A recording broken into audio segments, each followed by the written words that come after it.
This is a podcast about starting over. I have no idea. Hi, guys! Welcome to our podcast. And tonight, we will be joined by Miss Harriet Hautea Hormillosa. She is a former managing director, program director of reintegration for Care and Wellness Foundation. She is also a psycho-spiritual and family counselor, life coach, and licensed counselor, family relationship, and inner wellness consultant. So she's going to be telling us about how it started. She was in the Apostolic life. Yes, that's for 34 years. She stayed there for 34 years before she decided to get out of it and start another journey. But with the same related, but still the same mission and the same purpose, just out of the Apostolic life. So we're gonna be hearing her story, how it started, how it made her feel, of course, diba? And let's join her as we talk about her journey. Hi, Tita H! Hello, girls. Girls to me because I'm old. But anyway, pretty. Thank you. We're all pretty.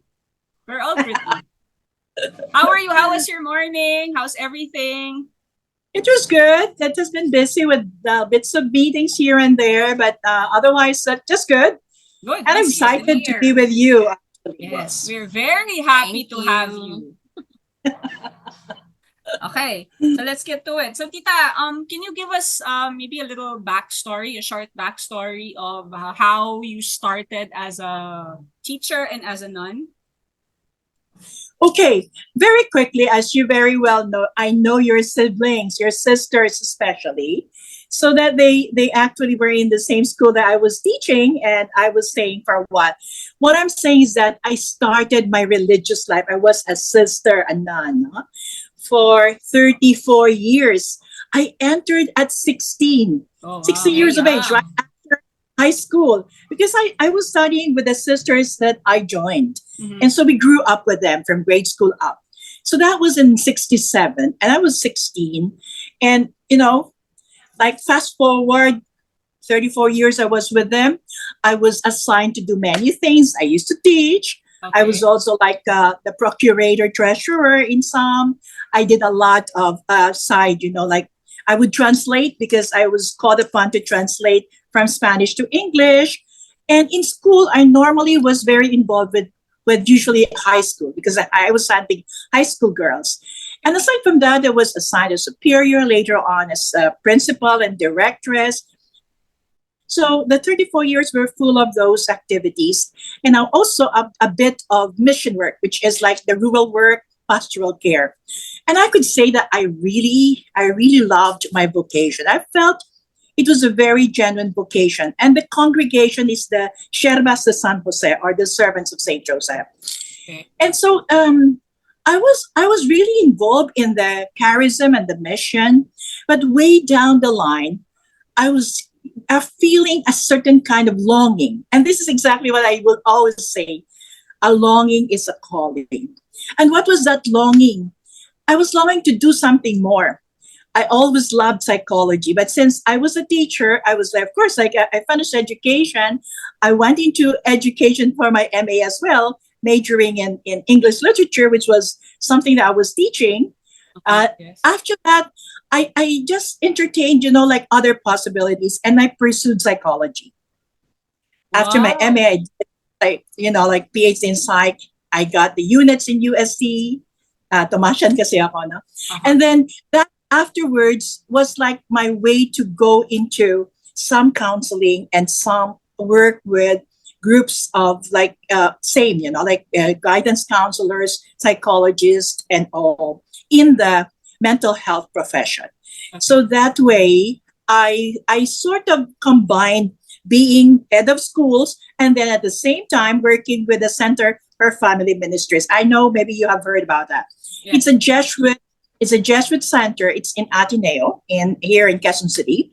And I would go there maybe sometimes like 2 or 3 times a week to do counseling. And I really fell in love with that. After a while, I felt the tension inside me. So when people think that, why did you leave? Was it because you wanted to get married? That's really funny because that never even came into the picture. It was maybe a longing for an alternative way of serving God and serving other human beings. So especially our Filipinos, our Filipino brothers and sisters.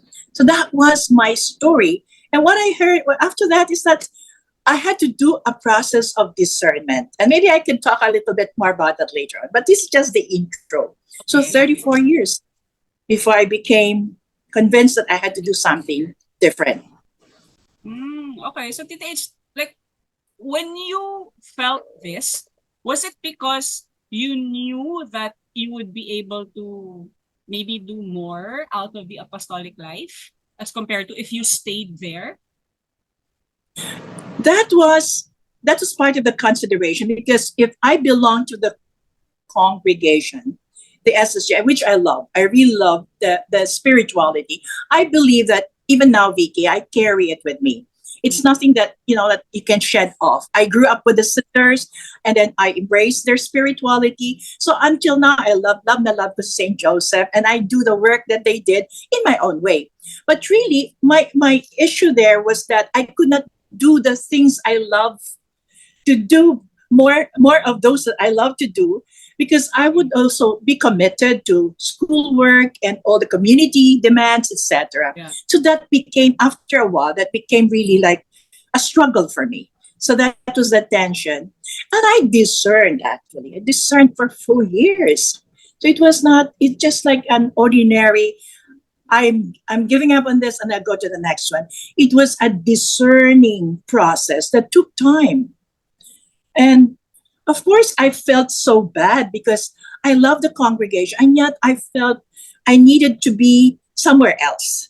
So that was an inner struggle all throughout the 4 years I was discerning.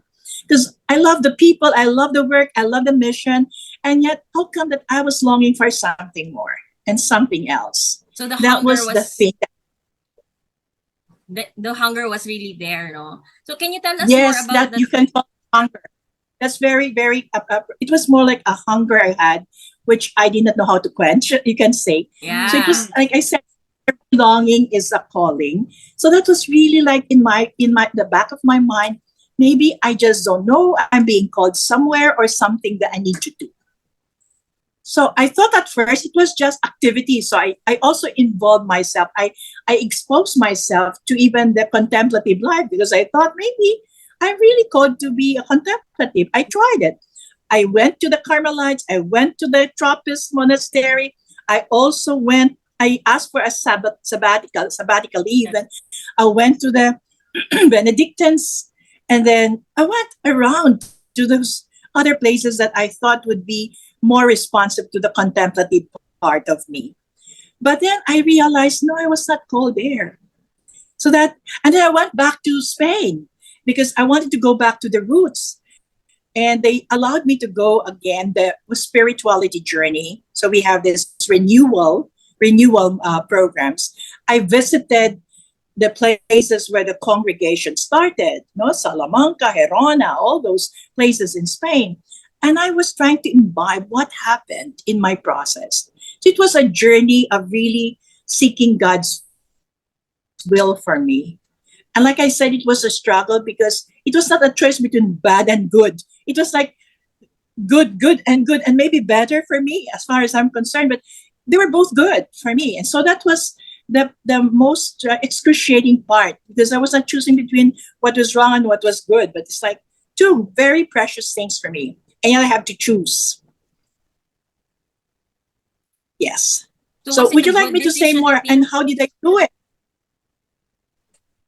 Was it a good decision, actually, Tita H? Well, I would think, like I said, to make the long story short, in a sense. After I did my discernment, I asked for a leave, so just to test the water. Yeah. So usually they grant what they call is a year of you are discerning still. But I was already working at the time with the Center for Family Ministries. I was doing programs for them. I was doing counseling and everything else I could do with them in the Apostolic. And so I said, can I leave and just cloistration. That's the term that we call it. It's cloister in a year. And they allowed me because the good thing with me is that the superiors, the higher superiors, they knew my capacity, but they also respected my own desires and my own, calling. So they allowed me to go through the discernment process. So they were very supportive. Of course, they were also like, I could feel they were paying because I was with them for the longest time. Yes, And yes. felt I was also contributing, no, in a way. So when I was with the Center for Family Ministries for a year on my own, and this is the cute story I think I like to tell you. I only asked for 1999. I only asked for 10,000 at that time because I was a little bit nahiya din ako na I would ask from the congregation. Even if I stayed there for 34 years, I was working anyway. I was going to earn a little. And for me, little was okay. Then I was naive to think at that time I was almost 49 up, I think. So I was almost in the 50s. I was never like worried about where will I get to eat, where will I get to stay, because everything is provided in religious life, no? But then suddenly I said, okay, if I can have a startup fund, it's like 10,000. So way back in the 1999, I could rent a place for 4,000. It's a row house beneath Ateneo. I could in that area I could rent a row house for 4,000. But the first time they said it's 6,000. Ay, sabi ko pa, kulang pa ako for down payment. And yan, first month, no? But they granted me, okay, sige, concession for down payment for the first month in the beginning. So I had only 2,000 for the rest of the month. Can you imagine? And I was a little ashamed to go back to my family, honestly, because my mom did not take it so well that I decided to leave. So that's another thing. Meron doon na voices were all kind of like not understanding, and I was not explaining myself. So I was took going to ask you this, if you ever yeah, explained it to them. I did not defend myself. I just said, I know that they will understand in the long run. I did not even talk so much. I just asked for, I hope you respect my discernment. And this is a step I need to do for myself. Anyway, that first year was really just test balloon. So just to make that long story short, again, I said, the 2,000, I made it fit. I would eat whatever was left over of the workshops this they give to me. My friends started to give because I had nothing. I only brought a bed, my computer at the time, a electric fan, and then my books, and of course my own personal effects. Those were very few.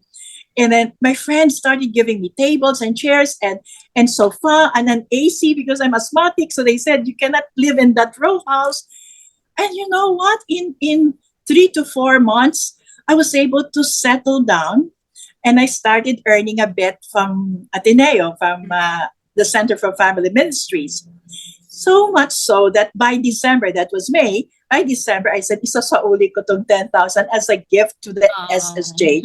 So I had enough savings, I could like go back. So I can honestly say I didn't get any cash from the SSJ, only whatever I have brought with me as far as education, the formation, the good things that I learned, my spirituality and all that. Yun talaga.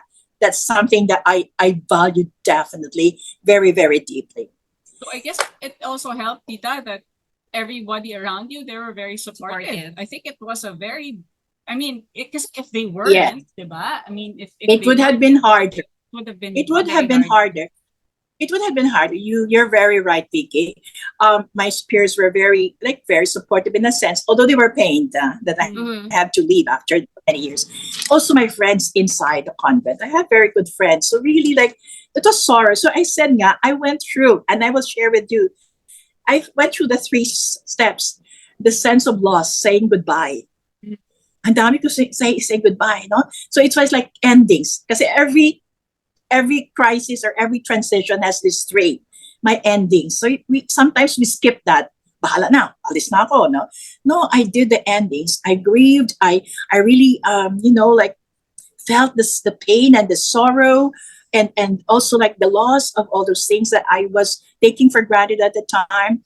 I said goodbye properly, etc., etc. So that was the endings. And then the in-between is the insecurity. Where will I get the next meal?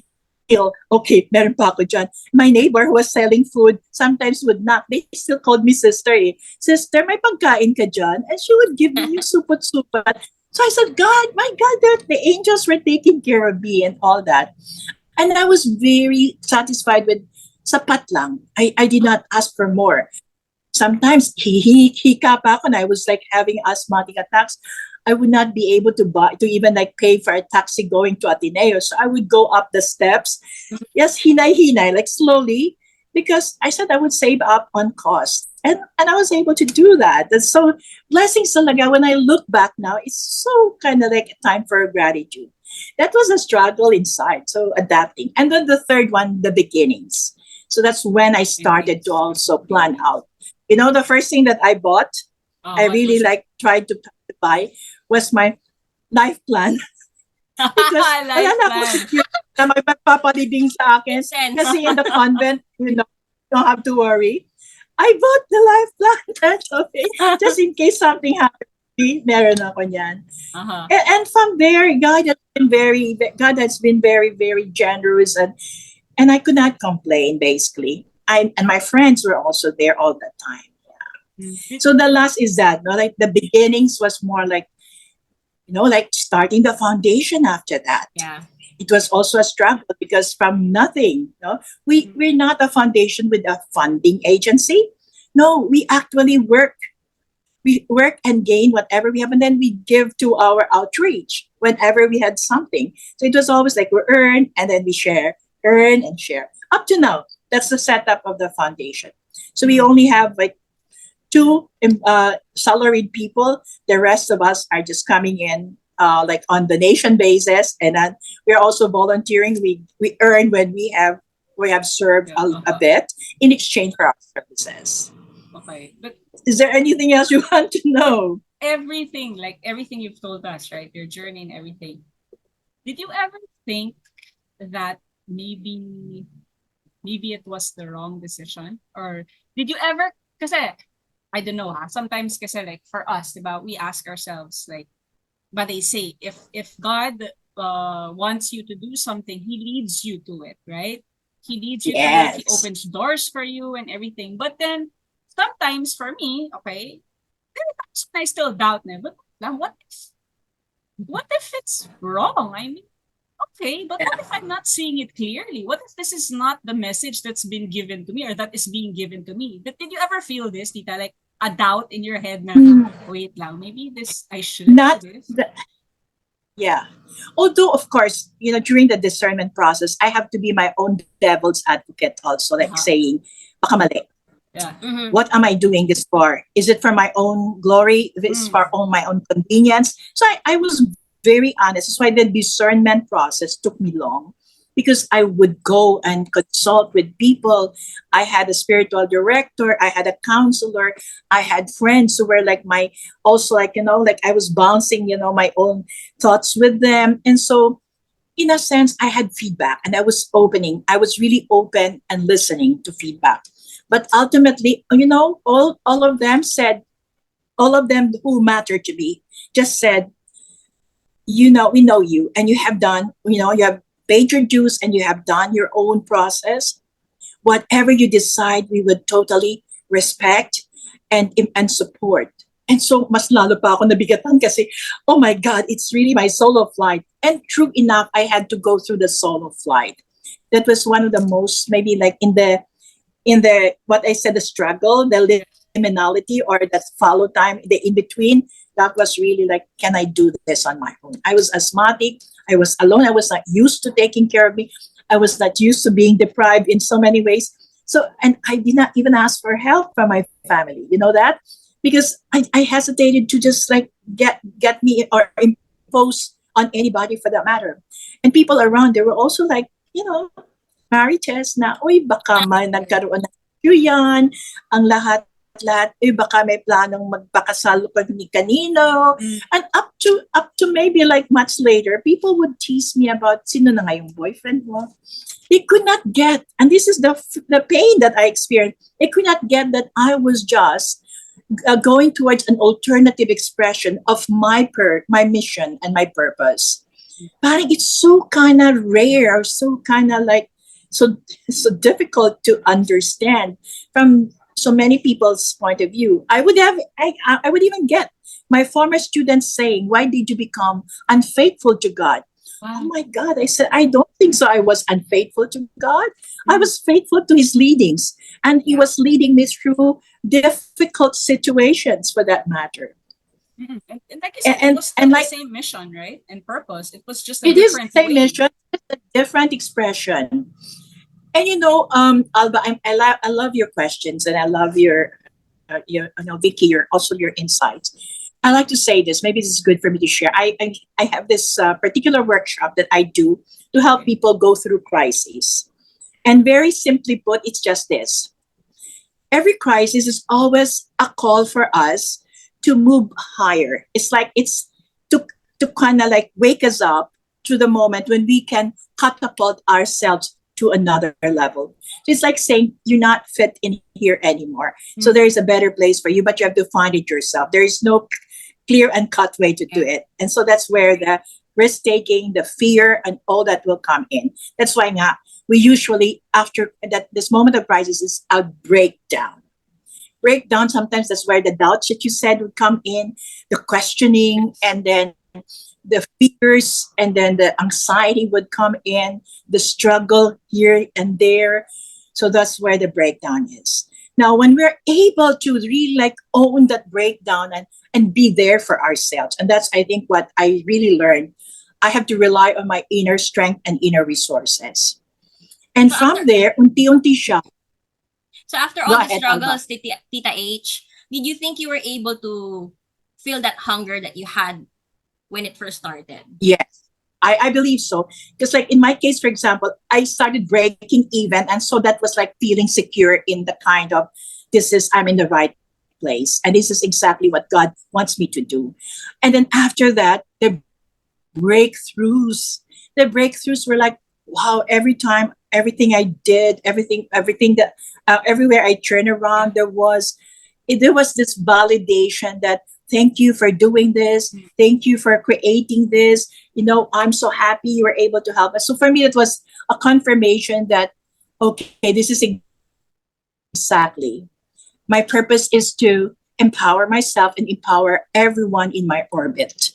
And so in whatever way, in a very holistic way. And every time I see that, I mean, you don't have to thank me, you don't have to tell me. When I see that, I feel that I have actually more or less attained. I know it's not done, but it's an ongoing process. So I've here to answer the quick answer is, oh yes, God and more. That's You know good. that. Thank God I got it and more. Thank God you followed your heart and your intuition. Okay, you froze for a while, but Okay na? exact. Okay na po? Okay. So, Tita, I can think you give, I think I have shared enough. yes. Yes. But can you give like a Yes, little yes. Go ahead. advice for let's say maybe people who are in the same position as you Mm. are, maybe not necessarily in the Crossroads. apostolic life. Also, or maybe people who have lost their faith, Of course, and like already are down and they want to get the back up and start again. yes. And the first thing that I usually would know is would say is that know that, that you have already the resources you have been looking for within you. Mm. And sometimes it takes us to have challenges, difficulties, crises, turning points, transitions, you can call it whatever, to be able to wake up to the fact that sometimes when we're most alone, that's when we dig deeper into ourselves and discover that we have a lot of resources that were never untapped, that were never tapped because, we were not challenged enough. So that is one of the, for me, the best news that we get. So from there, if you believe it a little bit on, like that we can do this on our own, it's not going to be easy, but that we have the resources. And resources can be faith is a resource, people who love us and support us are a resource, our capacity to just hold on and stay the course. So that is important. And then the other side of it is to ask for help when we need to. When we are in any form of crisis, it's always good to reach out to people, especially those that can walk with us, may not be constantly, like I'm so averse to saying advice, because in counseling we don't say advice. We just open up the person's consciousness so that he or she could finally, like come to his own clarity or her own clarity to find the solution, because the solution lies within. So within the problem, within the crisis, there are really solutions. So to just stay the course, and you and I can believe a little bit in ourselves, and then we can create breakthroughs. So breakdowns to breakthroughs, that's the usual way. B2B, in fact, I have a workshop that is called Breakdown to B2B, which is like breakdowns to breakthroughs. Amazing. Breakdown to Galing, breakthroughs. ano? Oh. Wow. So, very good. So, Tita, do you have any maybe something to promote or anything? You have classes that you want to announce or any schedules? Yes, maybe the first thing I would like to say is, if I can invite you, those of you who are listening, Mhm. we are a group. We're called Reintegration for Care and Wholeness Foundation, and we have counseling. We have also like transformation, healing workshops, psychoeducational workshops that we offer all year round. So you can actually get our website and see whatever's there. In fact, we have downloadable free e-magazines. So I also like published that, the first in the Philippines on self-care and inner wellness. So you can also like download that or ask it to be given to you by our staff. That is RCWCares.org. And the same name, RCWCares of FB, will also give you announcements and posters of what is being offered monthly, and even, on the whole calendar, if you want to ask. And every day we have something that you can actually use. We have posters that are for growth posters that we always like publish daily, and they can also use that. So RCWCares.org is our website. RCW Cares is our FB page. And if you also want to go directly to me, my name is Harriet, Hautea, or Hormillosa on FB. And you can become my friend, and you can get also the daily doses that we offer. Oh, so looks So like you're gonna be thank you. having I like lots of friend you. requests, Tita. Dadami na yan and dadami. Dadami na siya. Medyo puno na ngayon. 5,000 ko, I have to open another one. Wow. Need to open another account. Yeah. So thank you very much, Alba, and Thank you so much, and Tita H. Thank you for your for this time. chance to share. I wish we had more time. Maybe we can have another interview with you soon. Diba? We can talk about it. Because it was very insightful, actually. Any topics that you feel that I can also help out, because we have many, or patikim of the different growth programs that we have, because people might be interested to work on themselves as well. Yes. Especially now, when people are in transition, suddenly they're in the breakdown. You don't know what to do, diba? And that's why I'm saying that. That's why go inside and really discover, or reach out to people outside, and that will start you off, basically. Yeah, That's true. very good. I think that's something that a lot of us are afraid to do. Yeah. Yeah. Okay. Okay. There. Thank you again, Tita, so much for your time. We really enjoyed it. Thank you so much. also. And God you. bless the both of you. You're very young, but you're talking about serious topics as though, Yeah.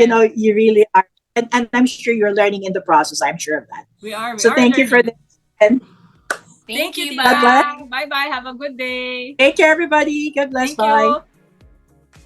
V, what an inspiring story. Yeah, it was. It was a very, very inspiring story. Especially that part when we asked her if she had any doubts Yeah. along the way, right? Or Yes. if she was probably asking at one point if this was the right decision, and she said there were times that she doubted, right? If this was if it was the right thing to do, if she was doing everything right. Tells us that no matter where we are in life, or whatever we're going through, right? Even if sometimes everything's going right, diba? Or maybe we can say the universe is, helping out. There are also times when we doubt, right? So I Yeah. guess it reminds us that it's normal. Everyone has their doubts. Everyone goes through that when they think that they can't make it. But I think, parang like what she said, about when you are down, the most important thing is to keep going. Yeah. And you dig inside yourself. And you find that strength to move on, to keep going. I Yeah. think that's the most important thing. And also, always follow the hunger in you. Yung hunger na feel mo. Yeah. Don't ignore it. Don't Never ignore it because it means Might be something. it might be your calling. Yeah. And the changing point in your life. Yeah. Yeah. So, thank you for joining us today. Yeah, thank you. Thank you for joining us. We hope that you learned, something from it and you Yeah. took something away from it. And like she said, she offers counseling. So we're going to be Head on over to her website, check her socials, and maybe you can find something that will interest you. Yes, correct. So for us, if you have any questions or ideas or topics that you'd like us to talk about in the next episodes, email us at noidea.2023@gmail.com. yes. And head on over to our socials, our Facebook, Instagram, and YouTube channel. Hit like and subscribe. Okay, thank you so much. Thank you. Bye. Let's start over. Bye.